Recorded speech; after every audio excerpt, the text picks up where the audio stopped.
What is the fundamental difference between the pull-up and the chin-up? Which is better and which is more appropriate for your goals? That's what we're going to answer in this video.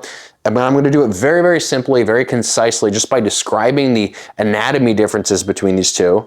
And then you can come away with this knowing, okay, which one should I do if this is my goal or if this is my goal?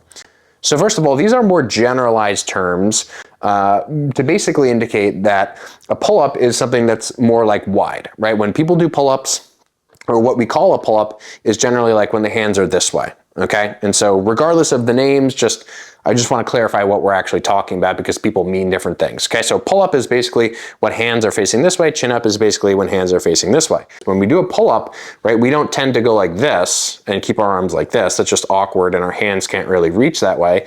And when we do a chin-up, we don't tend to at least keep our hands super wide because again, from a forearm perspective, it's awkward. So these are kind of code words for pull-up is generally speaking a wider thing, generally speaking, and chin-up is generally a narrower thing. And when I say wide and narrow, what I'm really referring to is wide versus narrow. Okay, first distinction. So what does wide versus narrow actually mean? Well, if we think about the back and the anatomy of the back and the muscles that pull, they're going to be sort of two major sections. There's going to be the lat muscles, which are these big fan-shaped muscles that arise from the spine, the hips, and the rib cage. And then there's going to be the upper back muscles, which is a collection of muscles basically above the lats. That's a simple way to think about it. And when we make this distinction of pulling more narrow versus pulling more wide, different things happen from a muscle recruitment standpoint. So when we pull a little bit more wide, the muscles that tend to gain more leverage to pull are the upper back muscles. Okay, so these are muscles, for example, like the rhomboids, like the teres major, like the rear delts, and depending on how you're pulling and where you're pulling, potentially the traps. Now, in the context of a pulling motion that's more sort of up to down, what we're really talking about in the upper back are muscles like the teres major and the rhomboid muscles, with potentially a sprinkle of the rear delt muscles, depending on sort of where your arm is. But I think that's fair to say is that those three muscles are going to be big movers in something like a pull-up, a wider grip pull-up. Now, in the context of a narrow pull-down, you might already put this together. Narrow pull-downs are going to include more of the lats. So already we have a big distinction. We have, number one, this sort of wider grip thing being more of an upper back dominant thing with the muscles I named, and then the chin-up based thing, i.e. the narrower grip thing, being more of a lat focused thing. Now, does this mean that this is all lats and all of a sudden your upper back muscles, your rhomboids, your teres major, your rear delts, all those things just shut off?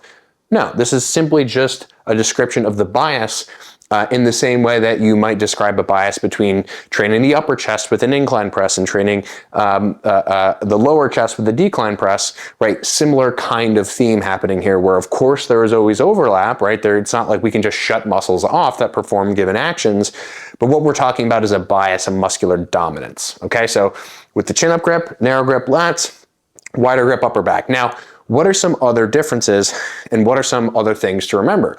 Well, the back and really specifically the shoulder muscles that we've discussed so far aren't the only contributors to a pull-up and to a chin-up, right? We have muscles of the elbow, namely the biceps, which is, the one that everyone knows, but then these other muscles underneath of and around the biceps, the one that's underneath would be called the brachialis muscle. It sits right sort of close to the bone underneath the biceps.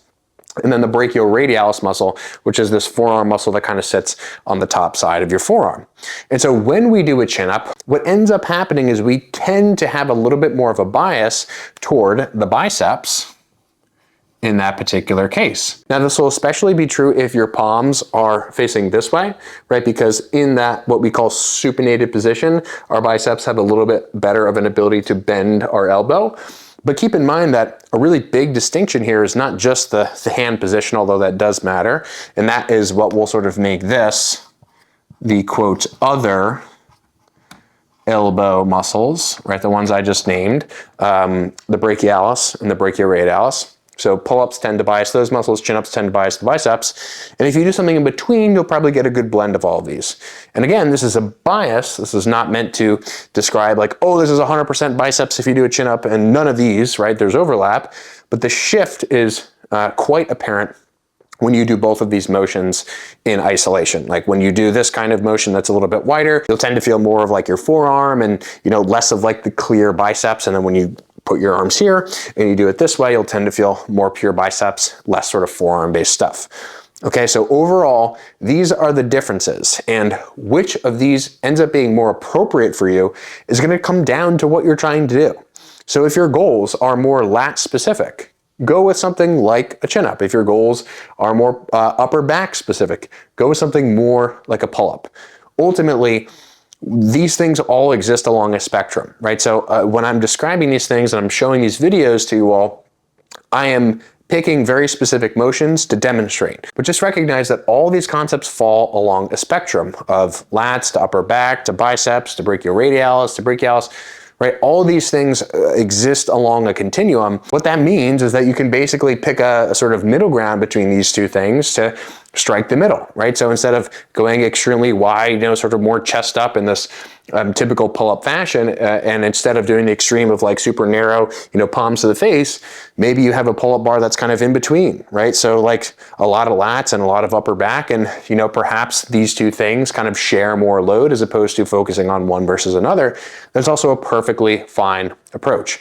So whenever it comes to, you know, exercise comparison, we need to keep in mind that when we are making comparisons, we are drawing and conjuring up very specific images of what we're doing, but exercises don't work that way, right? You can make these little adjustments to how wide your arms are. You can make little adjustments to where your grip is, assuming that you're not just dealing with a fixed bar, right? And so try to read between the lines here and try to visualize these not just as fixed things that can never change, but as really just two arbitrary points at either extreme along a spectrum within which you can sort of toggle your exercise selection to be more specific to your goals. Again, whether that means being more specific to a muscle group or actually less specific to a muscle group and more generalized. Again, an example being sort of striking a middle ground between a wider grip pull and a narrow grip pull, probably somewhere in between, where you get a decent blend of both and less of each individually